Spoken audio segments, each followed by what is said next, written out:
Rajiv we are live at 11 o'clock. Yeah, let us start. Can you mute everyone? Swamiji, can we start? Yeah. 8:30.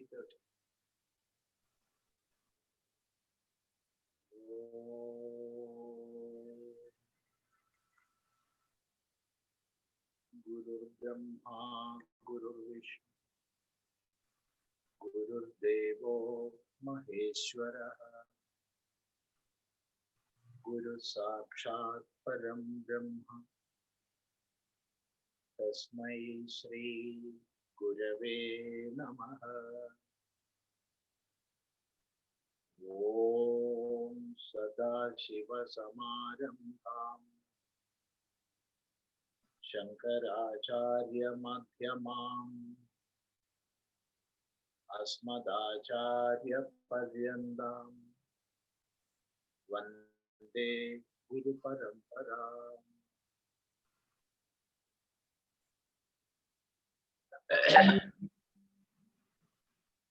Swamiji, we have a question here which came. We will start with that probably. So, the India, especially known as a lot of Tirtha Snanas. The audio is not clear. Is it clear? Audio is not now? clear. Is it clear now? Is it clear? Yeah. So the Tirtha Snanas, the Tirthadanam, or the visiting the sacred places in India, especially in the Himalayas, has been a long tradition since ages. So the question came like, even though all over the places a lot of Tirtha Snanas there, Tirthadanam and Tirtha Kendras is there, while someone is planning for a Himalaya oriented Tirthadanams, is there any particular sequence we need to suggest, or any precedence? Do we have anything, any guidance, or anything has to be done in a particular way? There are Chadurdhamas and so many other places. So is there any particular laws or regulations or precedence like someone has to do in such a particular way? You are asking generally, no? Yes, generally, yes. Yeah. Actually, we have a concept which is coming right from Vedas, that Bharat as a whole is a holy Tirtha or Kshetra. There are many shlokas or many words in praise of Bharat. We can see many such verses in Puranas and of course in Itihasas. And within Bharat, we must remember here, by the term Bharat, we are not meaning the present day India, but the epic India. That is Bharat. The whole Bharat is a Tirtha, and everywhere there are Tirthas. Tirtha is a place which is considered holy, and the pilgrimage to such places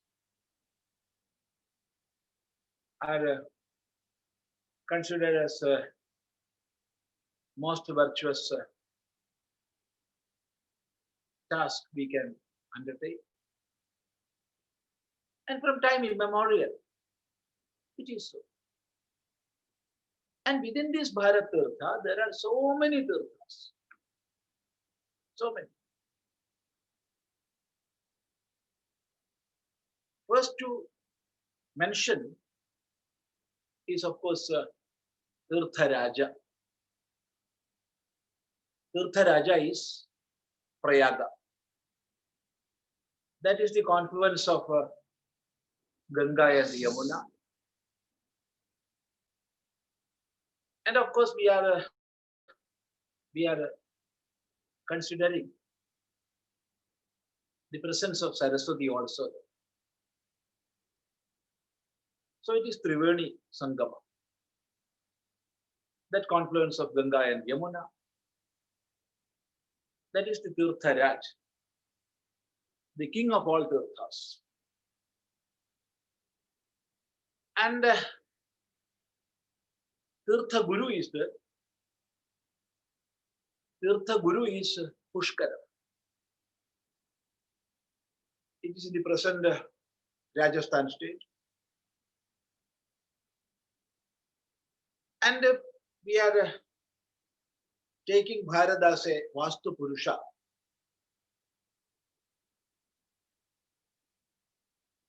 The Sahasrara will be Kailasa and Mooladhara will be Kanyakumari. You take a map and draw a straight line. And if you are considering it as a Vastu Purusha, just locate where heart will come. There is no doubt in that map, you will have to mark Kashi as the heart. The heart of Bharat. So all these are considered Tirthas. And there are so many other considerations like Sapta Moksha Puri, Ayodhya, Mathura, Kashi, Kanji, Maya, Avantika, Puri, Dwaravati, Ede, Moksha Daina. So Ayodhya is the first Moksha Puri is Ayodhya, Mathura, then Kashi, then Kanji, then Maya. Maya is Haridwar. Then Avantika. Avantika is the present day Ujjain. Then Dwaravati. Dwaravati is Dwaraka. These are 7 moksha puris. And when we take another group,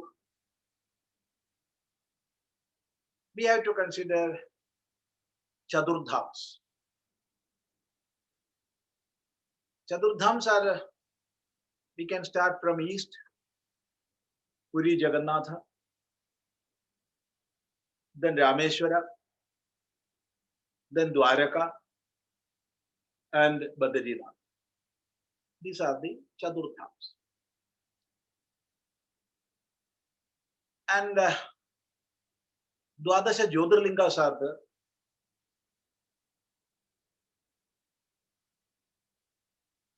Somanatha, Vaidyanatha, Bhima Shankara, Trambakeshwara, Kedarnatha, Kashi Vishwesha, Rameshwara, then 12 Jyotirlingas are there. And there is Mallikarjuna, so many. Then there are 51 Shakti Kendras, Shakti Stalas. So many classifications are there. Even though all these centers or the places are considered most holy, still the Himalaya excels all other places. Because Himalaya is considered as the very manifestation of all divinity.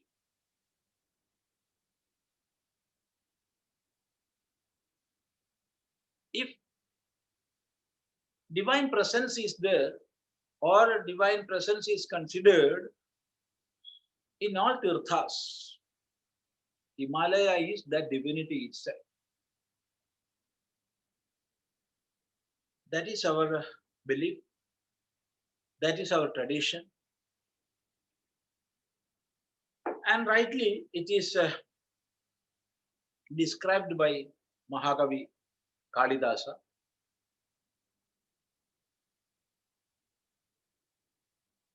He says Himalaya is Devatatma. Devatatma Himalayo Nama Nagadhi Raja. Purvaparau Toyanidhi Vigahya Sida Prudhivya Iva Manadanda. So Himalaya is considered as a Devatatma. So the whole Himalaya is the manifestation of that divinity. And within that Himalaya, there are innumerable tirthas. There are innumerable tirthas.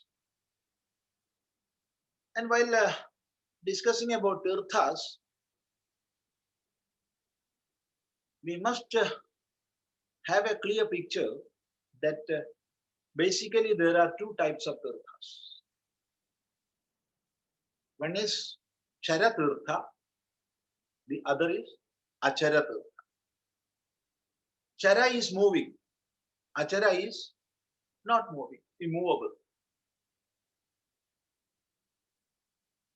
So what is Chara Tirtha? Chara Tirtha, that is Mahatmas, great men of realization. Those who are the very personification of knowledge, or in whom we can see the highest bhakti, those great men we are considering as Charatur. They are Charatur. Their presence itself will take you from the mundane plane. And those places where such Mahatmas did their tapasya, or such places where such Mahatmas lived for a long period, or the birthplace of such Mahatmas, of course, such places are considered as Tirtha. They are Achara Tirthas.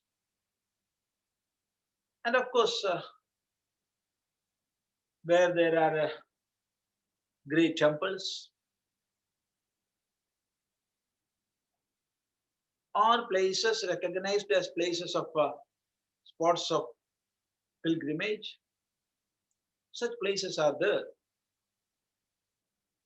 which are called Acharya. So in places like Himalaya, we cannot say for how many years or how many centuries, or we cannot say that.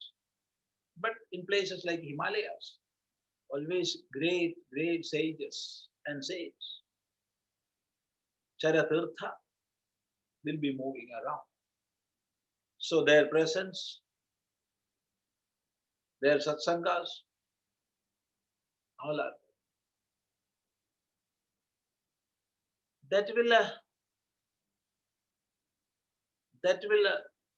attract thousands of others who have that inclination within, who are in quest of the reality, who are living for having that fulfillment. Of course, they will hear such calls. So, everywhere, all the places we are considering as the abode of Lord, there is no place without the divinity. But still, tirthas, we are counting more. And more than that, that's the greatest tirtha. Himalaya is there. So, it will call, or it is calling, seekers to its bosom, and it is still continuing. No doubt it will continue on and on. There is no doubt. So there is not such a matter as customary or some injunctions. No. Seekers are hearing the call that is coming right from Rishis, and still it is there, and it will be there as long as Bharat remains. If we are not hearing that call, we can consider Bharat as died. There is no doubt. Namaste, Swamiji. Thank you. And I think you are satisfied. Yes, Swamiji. Yes, I understand. And the next question from Sundarji, Sundar Rajanji. You can unmute yourself. And Hari Om Swamiji. Say, It is said that one should not. Can anybody do as earlier when somebody asked the question? Yes. Now I am seeing it. Right. Hari Om Swamiji. My question is, it is often said that one should not do a self-study of the Vedas, that it should be studied under a proper guru through Guru Shishya Parampara. But we are all grahasthas and we attend to classes whenever it is available in our city or wherever, and then continue to do some listening through YouTube or some recordings and read some text, etc.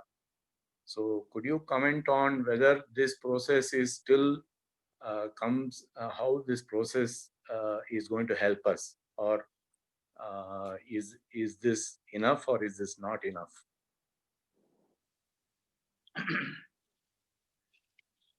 See, in all our endeavors in our life, there must be a guru. Without a guru, human being cannot study anything. Okay. If an ant or an elephant falls in a big lake or river, they will swim. Same is the case with the dogs or cats or almost all beings. But what is the case of human being? He will die. Yes. Because he must have a guru and he must learn how to swim. Same is the case with all worldly duties. Okay. Cutting vegetables, or cooking, or cleaning, even walking and running. There is a guru. Okay. From a guru, we learned all these things. Yes. If things of the world or gross things are like this, what to say about subtle quest? We cannot describe that. So for our inner inquiries, inner journeys, that is our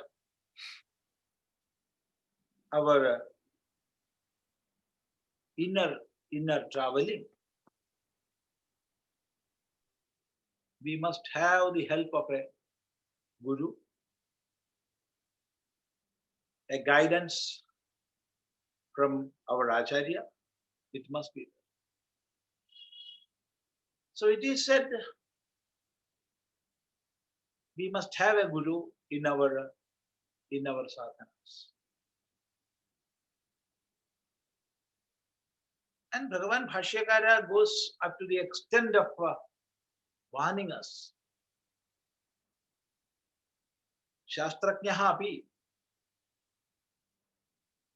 brahmanveshanam swatandriyena na kurya. Even if you are the knower of scriptures, even then you must not undertake adhyatmic sadhana without the help or guidance of a guru. So for study of Shastras and going deep down or diving deep into the inner meanings of Shastra, we must have a guide with us. So there is no doubt in that. He can only show us the path. One who has reached, he can lead you through the path. That is common in all journeys. That is quite common. And so in the sadhana, we must have a guru. And in our Shastra study also, we must have a guru. Why? We may think Shastras are written in books.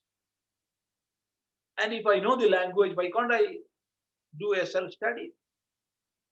Of course, we can do self-study, but we must be initiated into Shastras. After being initiated, after getting initiation, of course, we can go by our own, but we must be initiated. Why? See, there are in the Shastras so many words to mean one and the same or a single object. There are single words in Shastra or terms in Shastra to mean many, many objects.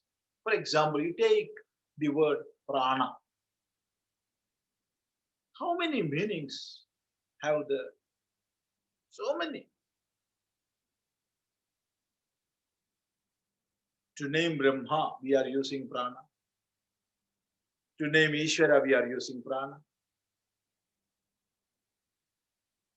To speak about vital energy, we are using prana. To indicate air, we are using prana. To show jiva, we are using prana. So the same word, how many meanings it have?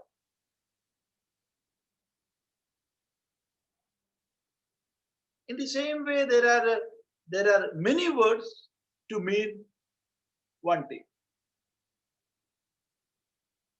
And in Shastra, as rightly said by Shastra itself, Paroksha Priyahi Devaha.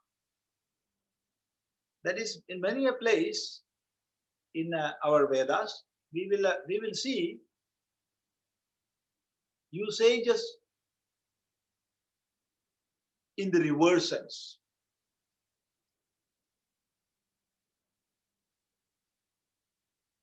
So these things are, or this style is quite intricate. There are so many intricacies. So without the help of a guru, we cannot go deep into Shastras.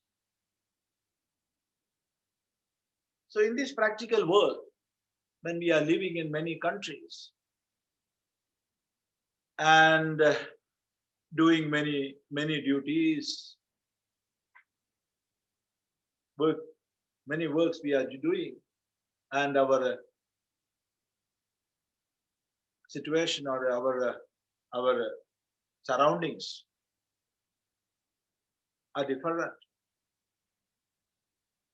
We cannot find out, or we cannot read, or even if we know or we can reach one great guru, our practical situations are not permitting that. So practically what we can do, we can hear from gurus whenever we get such opportunities. So when satsangas are there around our places, we must make use of it. We must go for satsangas where explanation of Shastra or Swadhyaya are being done. Whoever he be, whenever such opportunity comes, we must make use of it. And nowadays, there are so many opportunities from our online media. So many acharyas are there in the internet. And so many shastras are there published in the internet. And so many classes are there. We can attend. We can hear, make use of that. And do Swadhyaya. Whenever we can go and attend, that also we have to do. And of course, we can make use of such internet media and other opportunities we are getting. But one thing we must keep in mind. That is, there is a sutra, an aphorism.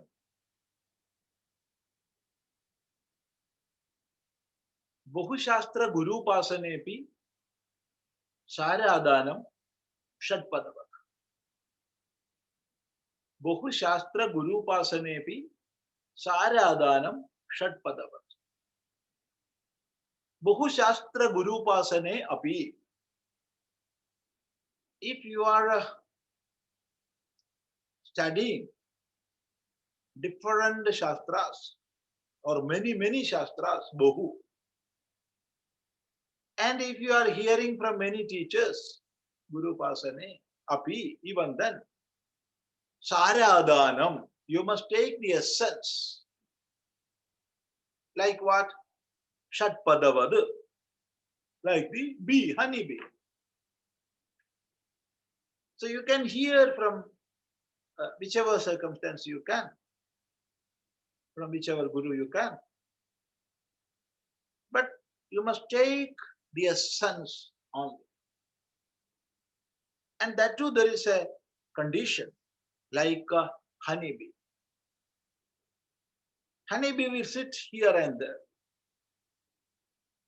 It will sit on the rock. It will sit on stones. It will sit on trees, leaves, and flowers. But a honeybee will take only honey from the flower. Even though it will go and sit here and there, it will take only honey from flowers. And there is something special to understand.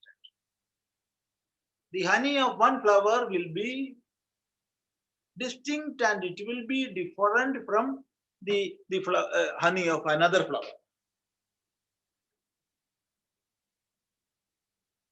Each and every flowers will have their own taste and qualities. The honey of plantain is entirely different from the honey of hibiscus, or it is entirely different from that of rubber, that of rose. All flowers are distinct and different. But a honeybee will take honey from this flower and that flower, and that honey enters into the body of the bee. A process will happen, and it will become the honeybee of the honey of the honeybee. Now it is not the honey of plantain. Now it is not the honey of hibiscus. Now it is not the honey of rubber. It is the honey of that honeybee. That is the process of assimilation that we have to do. If there is anything obstructing that, we have to approach a competent guru in whom we have belief, faith, and from our practical knowledge, we know he will not mislead us, he will not misguide, and tell him such and such problem I am facing to assimilate. So how should I assimilate this aspect? Then of course he will direct. So what I have to say is, make use of all opportunities, directly or through internet. Wherever there are occasions to hear Shastra or do satsanga, make use of it. Never put a barrier, our group, our ashram, their ashram. I am a follower of this, so I must not go there. No.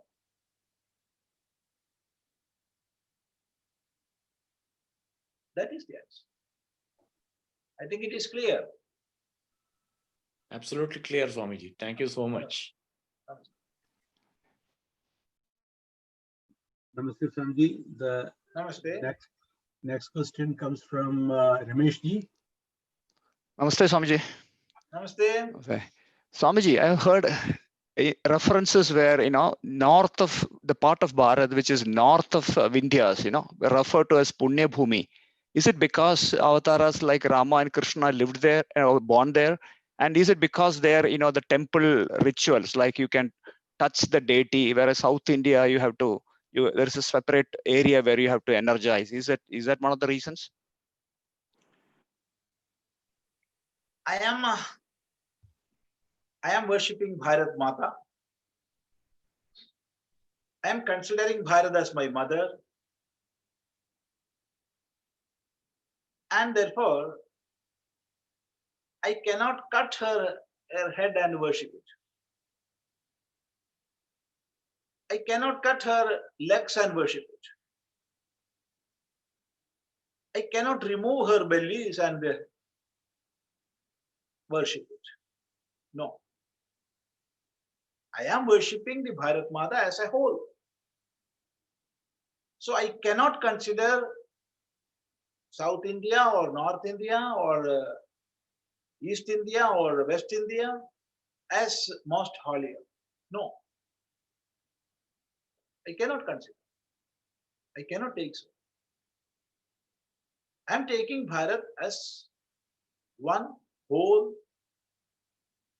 and that Bharat is most holy. And you take the message of Bharat to the world. It is the message of dharma. It is not the message of religion.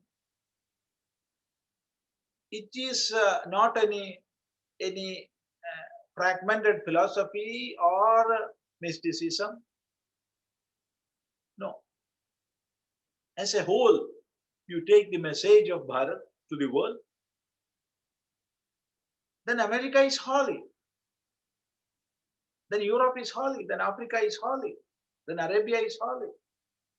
Everywhere, irrespective of the country, its speciality, irrespective of religion, irrespective of other beliefs and other things. If you are imbibing the message of dharma, then the whole world will become holy. So I cannot be a party to cut Bharat into South India and North India and consider some place as most holier. No, I cannot do that.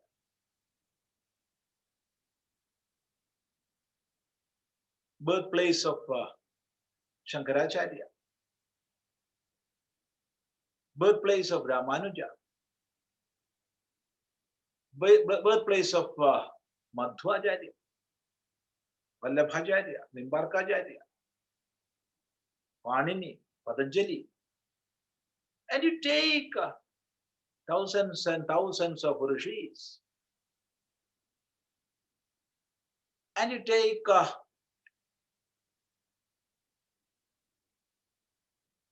Moksha Puris, Shakti Pithas,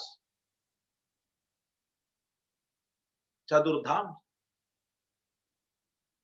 Jyotirlinga, then we will realize it is not focused to or centered to one place, but these tirthas are segregated everywhere. So we cannot say North India is more holier or South India is more holier. No, we cannot say. Many are speaking in such a tone, but we cannot be a party to that. I am replying from my heart.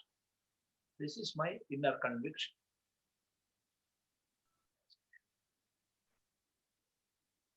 Swamiji. The next question is from Rajesh.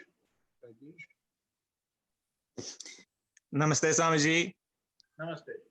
My question is about soul. Like, what happens to the soul after you die? Like, I heard that that the medians can talk to them and things like that. Is that true, or like, what happens to the soul after death?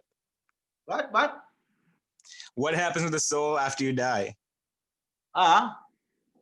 Like he said, like the medium and things like that. Are they able to communicate with them, like after the death, to the soul? Is that true? Like, I guess it's a true question. Like, what happens to the soul after death, or are you able to communicate with the soul after death?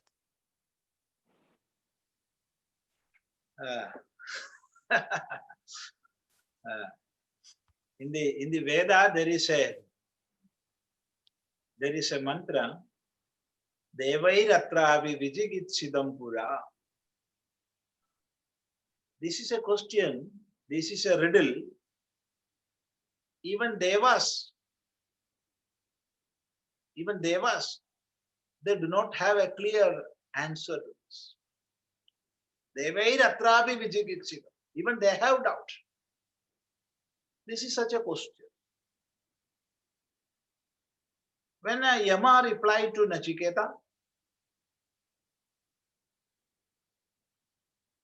Nachiketa asked the same question which you asked. And it was asked thousands and thousands of years back. We do not know when it was asked. But it was asked in the Kathopanishad. And Nachiketas asked, what was his question?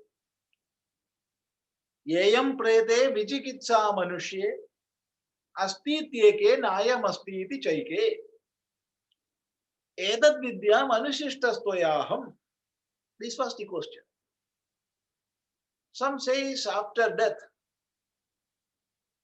nothing remains. And some says after death, there is something remaining. Please teach me. If you teach, I can understand. Edat vidyam, I can understand if you teach. Then the teacher, Yama, he replied, this is not such an easy matter. And this riddle was there before all the avatars. Even they didn't get an answer. So please, my boy, you ask another question.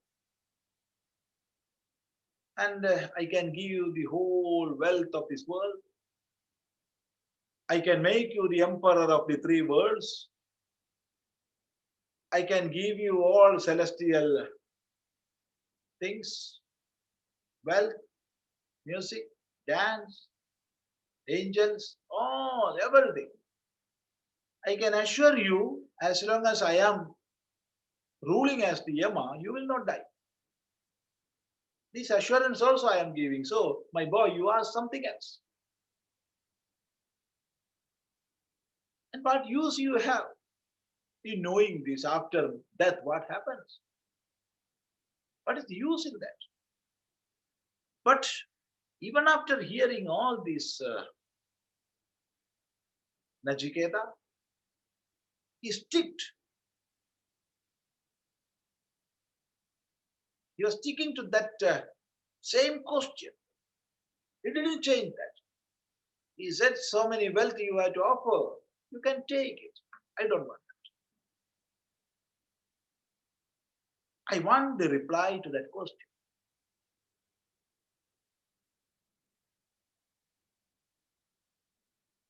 Then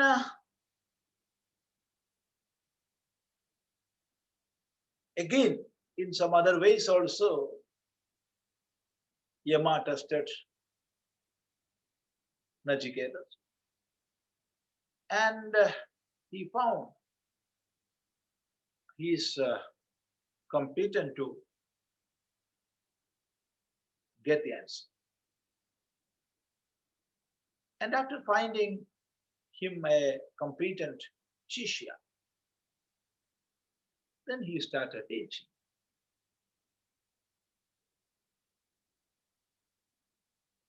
And that teaching is Kathopanishad. There it is explained, Handata idam pravakshyam guhyam brahma sanadana ethacha maranam prapya atma bhavati gautama. Oh, I am going to teach you what is happening to the self or the soul after death. But this is not an easy thing to digest. This is the secret of all secrets.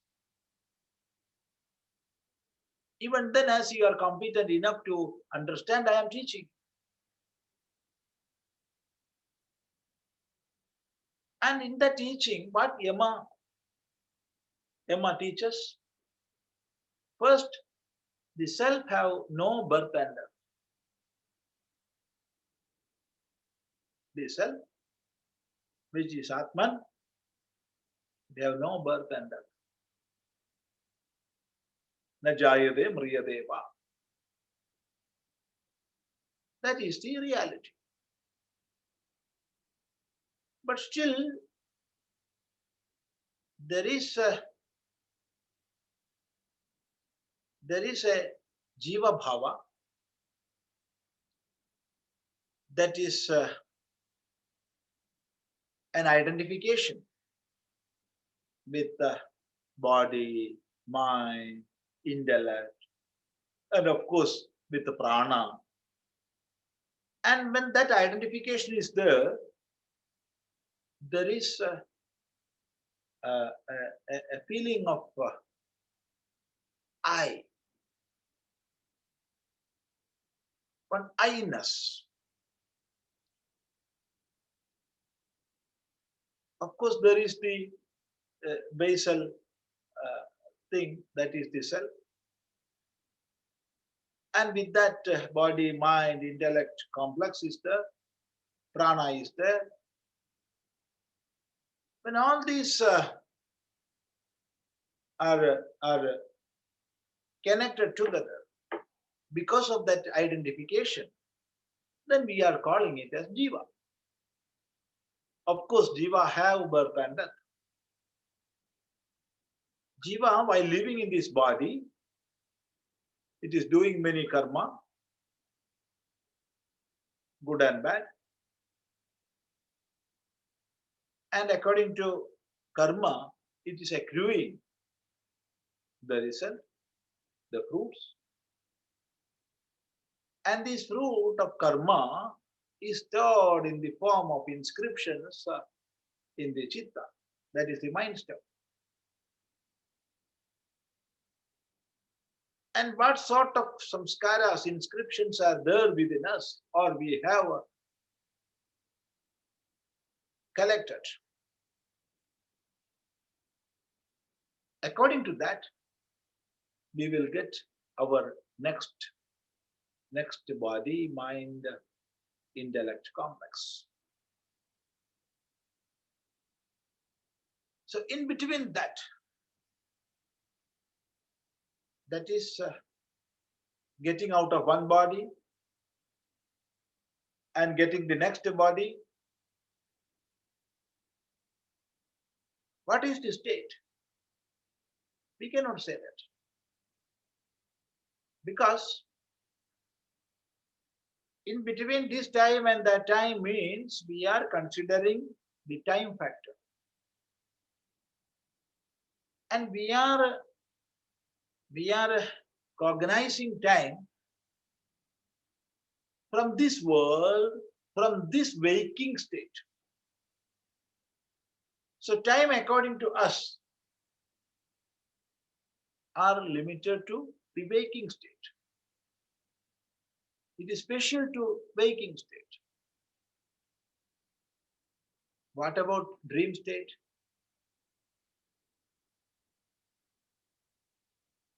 Leave the case of dream. If we are identifying ourselves with something which will take us above this transactional plane in which we are, how the concept of time will be there? For example, we are seeing a cinema, not just as a time pass, but we are immersing in that. We are traveling with the actors. And within a span of 2.5 hours, we will be living for 1 or 2 generations. So that within that 2.5 hours, some 50, 60 years may pass. And we will again come to our normalcy. So in between that, how many years passed? 2.5 hours or 60, 70 years? So that is the relative nature of time and space. So even it is the case within the waking state, what to speak about the dream state? And when we go to deep sleep, again, there is no such a thing as time and place. And if within our life span, daily we are experiencing this knowledge of relativity, what to speak about the time after death? We cannot speak about it. And again, the next part of your question, can we converse with them? Can we talk with them? Or can we identify them? I don't know. I cannot give a reply to this. Because those who have a gross body or a instrument to represent themselves, then all right. Then all right. Otherwise, I do not know. Many a time, many people are saying we can see and we can talk, we can converse with. I'm not entering into an argument. But let us think one thing. The energy or time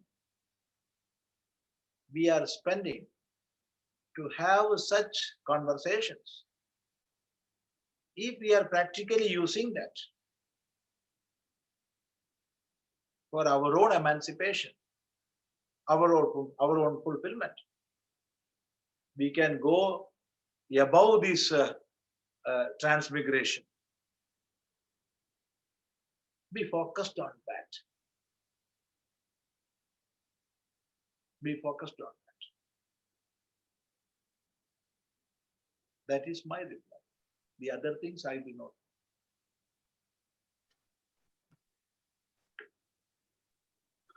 Namaste, Swamiji. The next question from Leela Mai ji. Namaste, Swamiji. So you are there. Here in the US. Namaste, Yes, very happy to namaste. see you. Namaste. Namaste, right. So my question is a little bit long, but I think it's an important question. It's in regards to being a Western student of Vedanta in India. So as you know, I've been studying pretty seriously Vedanta Shastra and Sanskritam for the past 3 years or so. And most all of the acharyas that I've encountered are in agreement that Sanatana Dharma and the teachings of Vedas are universal and apply and are for all people from all countries. However, we see that in many institutions, other practices are being employed, such as we spoke last week about Kailash Ashram, the most venerable, I think, institution of the study of Vedanta. But as you know, they do not initiate Western people, women, or it's my understanding that at this point, they also don't initiate anyone who is not a Brahmin into sannyas. Additionally, Chinmaya Mission has not initiated a brahmachari or brahmacharini from Sandipani, who is of non-Indian descent, for the past 20 years or so. So my question is, you've spoken a lot about how important it is to unite Hindu organizations and Hindu institutions, but when some of these institutions are employing what very much seem like discriminatory practices, how should we feel about continuing to support those organizations? As you know, here in this country, we're fighting a very strong war right now against racism in our institutions. And part of the way we do that is through boycotting and also refusing to platform organizations that are racist or employing discrimination. So how should we as Western students who have very much respect for all these organizations and the Shastras that they're promoting, and we would very much like to be a part of them, but how should we feel about this when we're actively being excluded from these organizations? Yeah, your question is clear. See, in Kailasa Ashrama, as you mentioned its name, they are not giving sannyasa or even brahmacharya to women or those who are coming from outside Bharat. That is the tradition they are following. But sannyasins who took sannyasa from Kailasa Ashrama, they took Vedanta to the whole world and gave sannyasa to men and women, to American, to African, to Australian, to Indian, without any difference. For example, take the case of Shivananda Ji Maharaj, Swami Shivananda Saraswati. He was initiated from Kailasa Ashrama. And Chinmayananda Ji was initiated by Shivananda Saraswati. Vishnu Devananda Saraswati was initiated by Shivananda Saraswati. And like that, so many acharyas. And even though Swami Vivekananda was, Swamiji was not initiated by anybody else, they accepted sannyasa by themselves. Even then, they took sannyasa in the name of Sri Ramakrishna, and Sri Ramakrishna was initiated by Totapuri. Totapuri was a sannyasi who followed a tradition fully, in all aspects and all respects. He was a traditional son. But you know, Swamiji gave sannyasa to so many from Bharat and from America and from Europe. And whenever we speak of the disciples of Swami Vivekananda, the first name we will speak of is, no doubt, it is Sister Nivedita. But even now, Kailasa Ashrama is following the same tradition. Let them keep that. There is nothing wrong in that. We cannot expect everything from everybody. But there are many chances for all.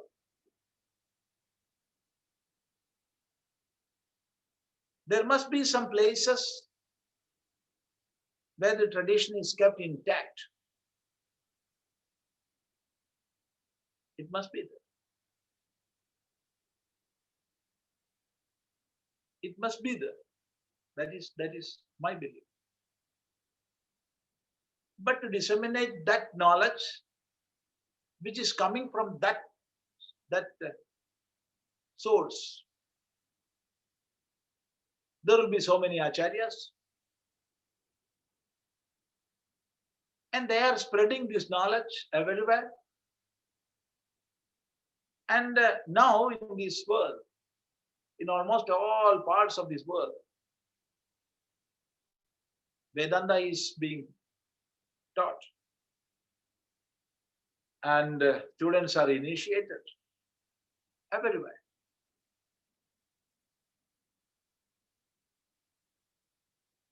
The question is how much we can stick on to the tradition. to the knowledge, to the sadhanas.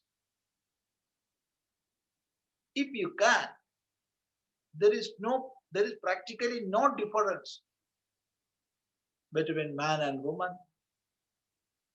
There is no demarcating line as Western and Eastern. No. And of course, many organizations are there in which they are following their own traditions, their own customs. Let them follow. We cannot criticize them. But of course, there are other organizations.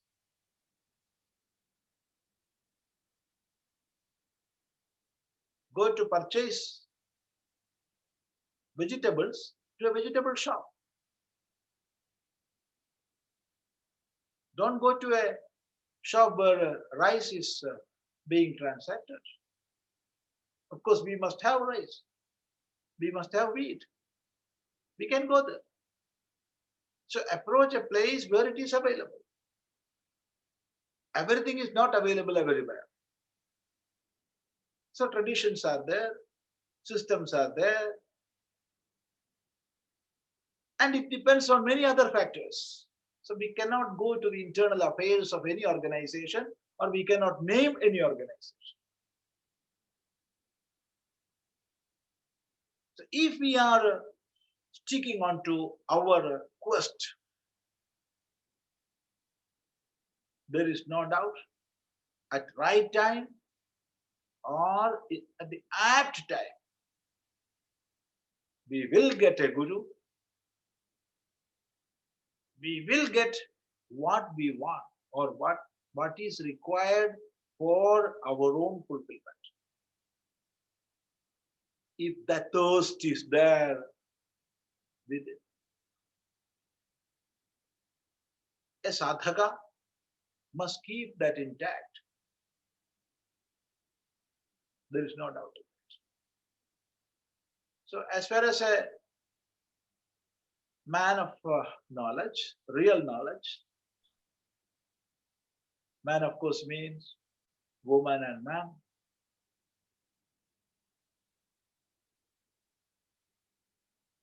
For him, there is no any racial differences. There is no any difference based on gender. Nothing is there. But for organizations, there will be so many rules and regulations. That also depends on many other factors. We cannot comment on that. But as far as a seeker is concerned, if that seeking is there intact, of course he will get what he have to get. He is not at all concerned about other factors like gender or country Amadou. or racial aspects, nothing. Hello. This is the fact. This is the fact. And there is one more thing to add. All this racism and all, it will continue as long as we are not realizing the essential unity of all beings. So, the only one way to end all racism in this world is spread Vedanta as much as you can. That is the essential unity of all manifestations. So this is a long topic.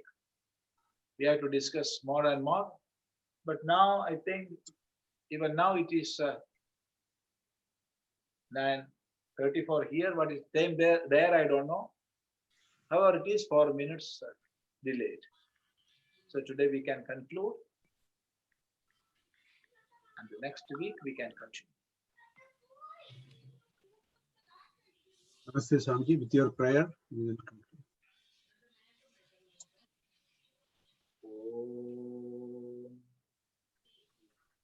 Sarve bhavantu sukhinah, sarve santu niramaya, sarve bhadrani pashyantu, Ma kaschid dukha bhag bhave.